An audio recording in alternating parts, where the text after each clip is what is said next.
¿Alguna vez se han preguntado cómo se origina el control de constitucionalidad? ¿No? Pues bueno, ahora se lo preguntarán.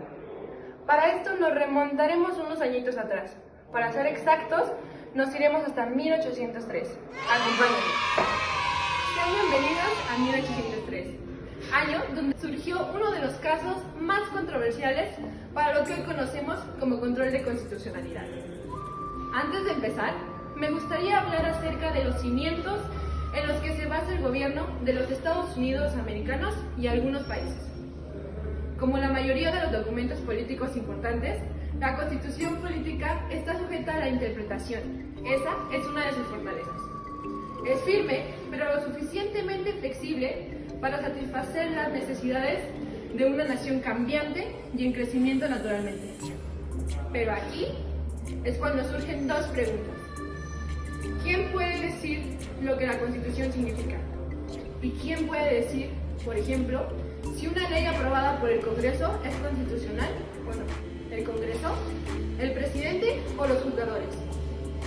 Estas preguntas surgieron durante la infancia de la República, la cual trajo a dos personajes importantes que han afectado profundamente a los Estados Unidos, como lo conocemos hoy, el presidente Thomas Jefferson y el juez del Tribunal Superior, John Marshall. Lo que Jefferson dijo acerca de la Constitución es que es la voz de la gente, es la que gobierna. Dejemos que la gente decida lo que significa la Constitución y lo que no. Lo que Marshall dijo es: la propia Constitución pretendía que la justicia federal tome esa decisión. Hombres, designados de forma vitalicia, que se mantengan por encima de los intereses partidarios y las trifulcas políticas. Estas diferencias de opiniones entre estos dos grandes hombres se volvieron un asunto crucial y se resolvió en el marco de un caso conocido, Marbury versus Madison. En algún momento de otoño del año 1801, 4 hombres decidieron hacer una visita al Departamento de los Estados Unidos. Sus nombres fueron Marbury, Ramsey, Cole y Harper. Pero en fin, continuemos con la historia.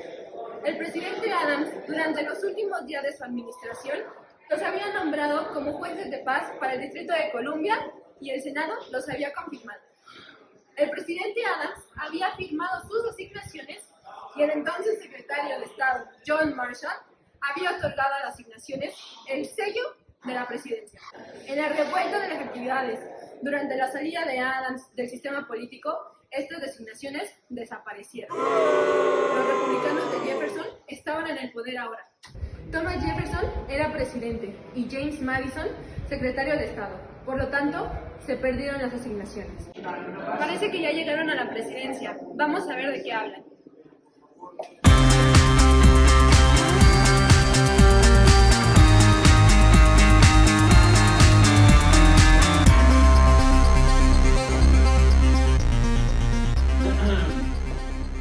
Caballero. Hola, ¿qué tal? Soy Marbury, William Marbury.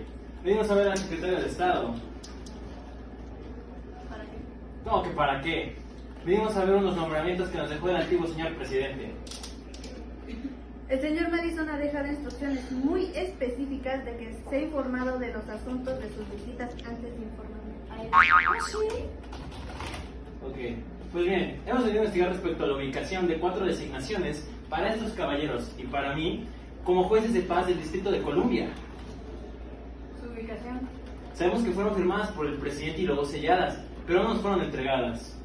Ok, espérame tantito. Aquí es el proceso. Nos va a dejar pasar, chicos. Se los dije, nos dejará pasar. No lo hará. Claro que sí lo hará. Si no, lo haré bailar. Pero hacerlo bailar es imposible. ¿Te olvidas que perdimos las elecciones? El señor Jefferson está a cargo ahora. Él tocará la canción y nosotros, federales, nos va a poner a bailar. Perdimos las designaciones junto con las elecciones, eso es todo. No importa, es un derecho legal que tenemos. Y no importa de qué partido sea este escritorio. Perdón. Marbury, es mejor que vayamos a casa. No, primero lo primero. Caballeros, buenas tardes. Soy el señor Warner, secretario en jefe. El secretario tiene asuntos urgentes y no puede recibirlos. Me ha solicitado a mí que los atienda, así que estoy a sus órdenes. Lo siento, señor, pero este es un asunto que le concierne al secretario de Estado.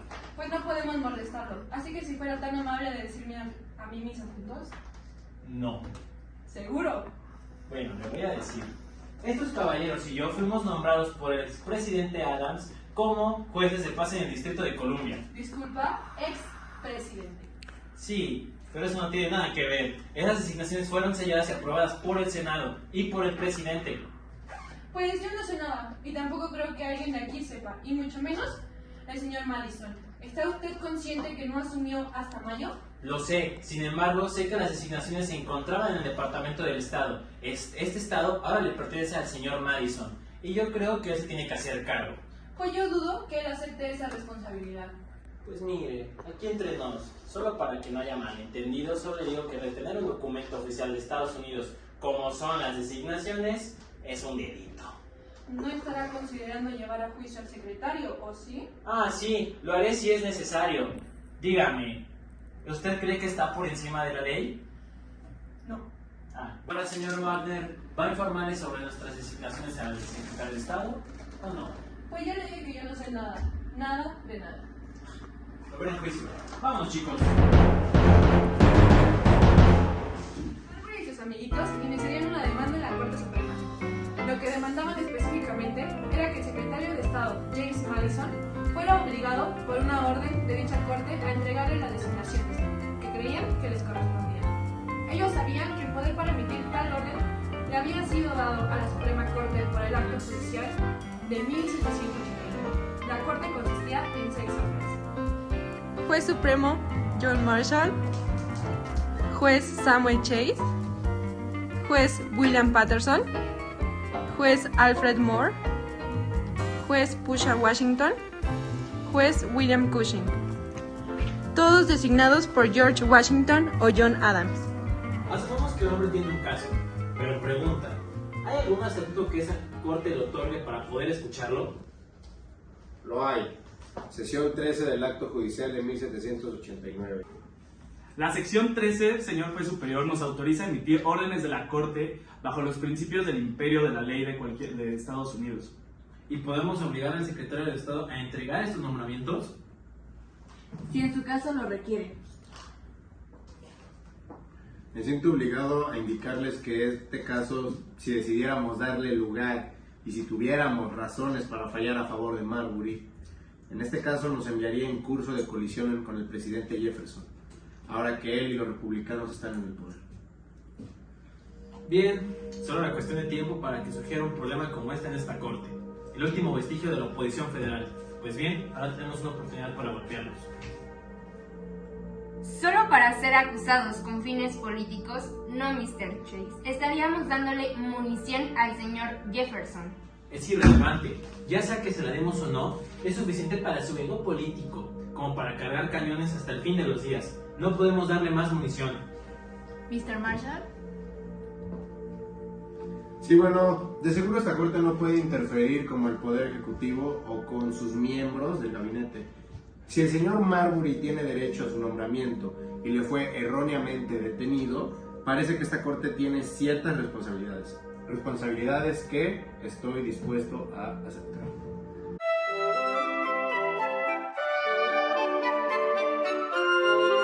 Gracias al cielo, Mr. Hills, hay asuntos que no necesitan la opinión de nadie. Dios bendiga Norteamérica, señor presidente. No hay necesidad de decir nada, congresista. Se parece. Pasa. Hola, señor presidente. Madison, y ese es el papel que tienes en tus manos. Ketty, es una orden de la Suprema Corte. ¿Qué orden? Se me ha solicitado una causa en la Corte Suprema para entregar ciertos nombramientos. Nombramientos como juez de paz del Distrito de Columbia, nombramiento de Marbury, Harper, Ramsar y Hope. Ignora la orden. ¿Nada más? Pues sí, ¿qué más quieres? Tú dime. No había nada más evidente que esto, que estaba esperando. atacarle, sí, para atacarle, señor presidente. La autoridad ejecutiva de este gobierno es bien claro que pretende darle a la oposición una oportunidad de abuso para usted, o hacerle ver como un villano. No es suficiente con ignorarlo, o hacer nada. Usted ha sido atacado, señor presidente, contraataque estos nombramientos. Dices mucho. Señor presidente, ¿usted sabe algo? Sí, los encontré en la mesa del Departamento de Estado cuando asumí el cargo y yo prohibí su entrega, pero tú aún no habías llegado. ¿Encuentra esto irregular? Considere los 42 nombramientos. Adams los había realizado a la última hora de su mandato, 42, y todas elegidas en nuestros peores enemigos, y por el simple motivo de impedir nombrar a mi gente para más administración. ¿Qué más podía hacer? Solamente los nombramientos vitalicios que son irrevocables los traté como una nulidad, pero no del todo legal. ¿Qué más puedo hacer? Esta república tuvo un gobierno federal tantos años. Por tantos años intentamos expulsarlos del gobierno, y ahora que lo hicimos, los quitamos de la legislatura, del ejecutivo. Se mantienen gracias al señor Adams. Se aferran al judicial como pulgas en un colchón viejo. Y lo peor es que debemos alimentarlos y cuidarlos, mientras intentan atacarnos a salvo de su fuerte, atacarnos y arruinar todo el trabajo republicano. No puede ser. Ataque, contraataquemos, señor presidente. Rechace el acta de circuito de la Corte. Rechace el sistema judicial complejo, creando un sistema completamente nuevo. Recortar el poder de la Corte dentro de los límites apropiados. La gente gobierna, no las Cortes. Es una locura, señor Hills. El sistema judicial es perfectamente adecuado. Debería ser suficiente reemplazar sus ocupantes. ¿Es una locura, señor presidente? Sí, señor Giles, la es. No, en el marco actual es una idea muy tentadora. No es práctica, pero sí tentadora. El acta del circuito de la Corte, si la viese revocada en cuanto a reemplazarla, los actuales ocupantes del sistema judicial, creo que usted está en lo correcto, señor Madison. Mantengamos los ojos abiertos ante cuál posibilidad de expulsarlos 2 o 3 de estos caballeros. Creo yo, eso causaría una buena impresión. Eso no es suficiente. Entienda, no intentaré destruir el juzgado federal, señor Giles. Aunque quisiera ver su poder mermar, la Constitución establece que las 3 ramas del gobierno se balancean entre ellos. Ninguna debe dominar a las otras. Si permitimos a la Corte Suprema inmiscuirse en los asuntos de la legislatura y del Ejecutivo, les habremos concedido el derecho de controlarte en este asunto, y eso es inconsistente con toda noción de buen gobierno. Thomas Jefferson veía las acciones a favor de William Marbury como un ataque ejecutivo. Contraatacó. Primero, a través del Congreso, bajo sus órdenes, el Congreso rechazó una pieza importante de legislación federal, el actual circuito de la Corte de 1801. El Congreso suspendió entonces los periodos de junio y agosto de la Corte Suprema. 3 jueces se encuentran hablando. Se encuentran en un conflicto de intereses sobre a quién fallar a favor. Por ser un tema político, fallar a favor de Marbury y obligar a Madison a cumplir, él solo los ignoraría por tener forma de hacerlo cumplir. Pero fallar en contra de Marbury, temerán que piensen que se dieron por el presidente sintiendo miedo. La Corte debe demostrar que hay independencia con un poder judicial justo e incorrupto. No quieren hacer pensar que las Cortes de Justicia son ineficientes. Ya están en el juicio, nos encontramos a Charles Lee. Represento a Marbury, diciendo que el secretario de Estado no está por encima de la ley. Solo es un funcionario público que no tiene poder por encima de la ley, sino al revés. Y las mismas leyes le obligan a cumplir y a entregar lo que a Marbury le pertenece. Así que, por favor, jueces, hagan su trabajo. Regresando a la sala, los jueces se encuentran debatiendo. El juez Marshall cuestiona lo siguiente para saber qué hacer. Cuestiona que si Marbury tiene derecho al nombramiento que reclama. Este derecho ha sido violado y las leyes de la tierra lo protegen. ¿Y qué pueden hacer por las leyes de la tierra por él? Si tienen derecho legal de que se le haga el nombramiento y no se está cumpliendo las leyes de la tierra lo protegen. El Congreso, con la sección 13 del acta judicial, tiene el poder de dar esa orden de cumplir a Madison. Pero no pueden hacer mucho, pues la ley dice que tiene que venir de cortes inferiores.